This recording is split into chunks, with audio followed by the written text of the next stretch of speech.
নমস্কাৰ বন্ধুসকল, আপোনালোকৰ মাজত আকৌ নতুন এটা ভিডিঅ' লৈ আগবাঢ়িছোঁ। ভিডিঅ'টো স্কিপ নকৰাকৈ সম্পূৰ্ণ শেষলৈ চাই থাকিব, কিয়নো এই ভিডিঅ'ৰ জৰিয়তে গুৰুত্বপূৰ্ণ কিছুমান বিষয় লৈ আলোচনা কৰা হৈছে। ভিডিঅ'টো শেষলৈ চাই থাকিব, নহ'লে কিন্তু আপোনালোকে বুজি নাপাব।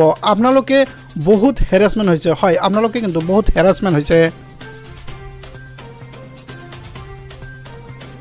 হয়, এতিয়াৰ পৰা কিন্তু আপোনালোকে বাহন ওলাবলৈ আৰু চিন্তা কৰিব নালাগে, আপুনি ভাবিব নালাগে, কিয়নো আপুনি বহু জৰিমনা দিছে। নথিপত্ৰ নোহোৱাৰ বাবে আপোনাৰ বাহনখন ৰাজপথলৈ ওলোৱা নাই নেকি? হয়, যদি ওলোৱা নাই তেনেহ'লে আপোনাৰ বাবে এই ভাল খবৰটো। বাহনৰ চালকসকলৰ বাবে এক ডাঙৰ খবৰ, এক গুৰুত্বপূৰ্ণ খবৰ, কিয়নো আপোনাৰ বাহনখন এতিয়া ৰাজপথলৈ ওলাই আহোঁতে আপুনি ভাবিব নালাগে। এতিয়াৰ পৰা নথিপত্ৰৰ নামত আৰক্ষীয়ে আপোনাক হাৰাশাস্তি কৰিব নোৱাৰে। আপোনাৰ যদি নথিপত্ৰ নাথাকে তেনেহ'লে কিন্তু আৰক্ষীয়ে হাৰাশাস্তি কৰিব নোৱাৰিব। একমাত্ৰ হেলমেট নিপিন্ধিলেহে আপোনাক জৰিমনা বিহিব পাৰে। এই চালকসকলক বিভিন্ন সময়ত আৰক্ষীয়ে হাৰাশাস্তি কৰি আহিছিল। বিভিন্ন সময়ত কিন্তু ৰাজপথতে গাড়ী ৰখাই পুলিচে কিন্তু হাৰাশাস্তি কৰিছিল। সেই সময় কিন্তু এতিয়া বন্ধ হৈ গ'ল।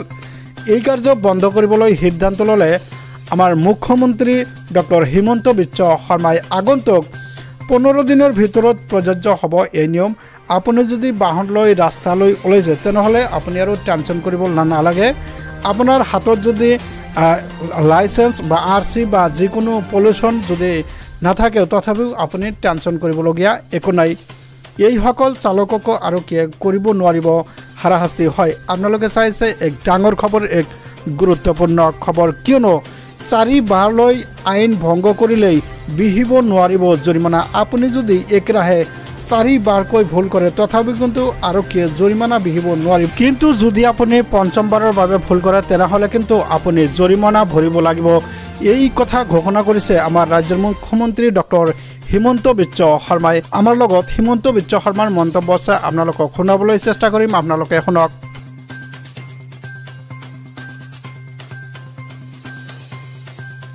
আমি বাইকৰ ক্ষেত্ৰত, গাড়ীৰ ক্ষেত্ৰতো ফাইন হ'বই। যি মটৰচাইকেল চলায়, মটৰচাইকেল চলোৱাক আমি অকল হেলমেটৰ ক্ষেত্ৰত ফাইন কৰিম। ড্ৰিংক এণ্ড ড্ৰাইভ আদি কৰিলে আমি এই কথাটো এতিয়া অনা নাই, কিন্তু আমি বৰ্তমান সিদ্ধান্ত লৈছোঁ যে হেলমেট নিপিন্ধিলে আমি ফাইন কৰিম। বাকী কথাবিলাকত এনেকুৱা, এই মটৰচাইকেলবিলাক আমাৰ চুইগি বিভিন্ন ল'ৰা ছোৱালীয়ে চলায়, আৰু কলেজত অহা ল'ৰা ছোৱালী চলায়, স্কুলত অহা ল'ৰা ছোৱালীয়ে চলায়। হেলমেটটো নিপিন্ধিলে তেওঁলোকৰ এক্সিডেণ্ট হ'ব, তেওঁলোকৰ মৃত্যু হ'ব, তেওঁলোকক বচোৱাটো আমাৰ দায়িত্ব। বাকী এই যে কিবা এক্সপায়াৰী ডেট হৈ গ'ল, কিবা পলিউশ্যন নাই, কিবা প্ৰিমিয়াম দিয়া নাই, সৰু সৰু কথাৰ কাৰণে যিবিলাক ফাইন কৰে, ড্ৰিংক এণ্ড ড্ৰাইভটোতো ফাইন থাকিবই, কিন্তু সৰু সৰু কথাৰ কাৰণে যিবিলাক ফাইন কৰে, কেতিয়াবা অভিযোগ আহে যে লাইচেঞ্চখন 2টা দিন পাৰ হৈ গ'ল, ক'ৰবাত ৰেজিষ্ট্ৰেশ্যন নম্বৰটো নাই, ক'ৰবাত পলিউশ্যন নাই, বাকী কথাবিলাকৰ যিটো ফাইন কৰে তাক আমি প্ৰথম ৱাৰ্ণিং দিহে পিছত আমি আইনী ব্যৱস্থা ল'ম। ফাইনৰ ব্যৱস্থাক বাদ দি আইনী ব্যৱস্থাবিলাক থাকিব, খালি টকাটো নলওঁ। বাকী লাইচেঞ্চ কেঞ্চেল, অমুক কেঞ্চেল, যিবিলাক আইনী ব্যৱস্থা সেইবিলাক থাকিবই, খালি ফাইনটো আমি নলওঁ। বাকী আইনী ব্যৱস্থা হ'ব, ফাইনটো নহয়।